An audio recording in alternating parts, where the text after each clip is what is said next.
So to really kind of grossly oversimplify, one of the things that happens in disc injuries is that if we do the same movement all the time with more force than that connective tissue can necessarily, the annulus fibrosus can resist, and the nucleus pulposus is in here, being pushed this way.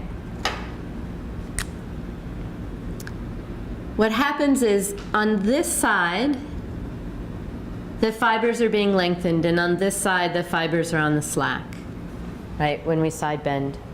So this is being lengthened if we side bend, and this part's a little bit on the slack here, right?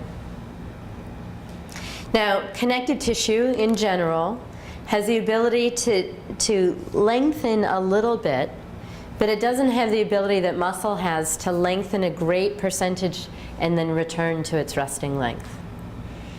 So if we do this stretching over and over and over to the connective tissue, eventually, when the two vertebrae come back to being stacked up on top of each other,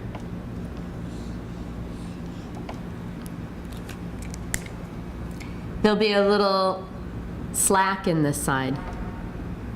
So this side that got overstretched will stay overstretched.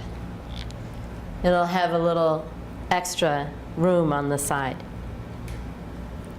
A little place, a little weakness in the tissue, where then when the nucleus pulposus, when weight comes into the nucleus pulposus, it's not going to meet resistance equally from all sides.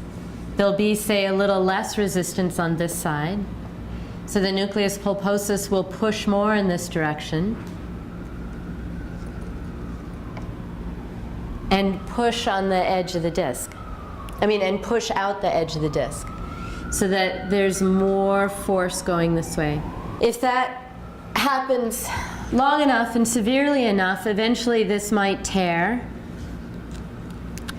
Eventually the nucleus pulposus material might end up actually squishing out like jelly in a donut, or even coming out and breaking off. And sometimes it doesn't matter at all in terms of system-wide repercussions. Sometimes we get a little weakness in the side of the disc and it bulges, and we go on and live long and happy lives.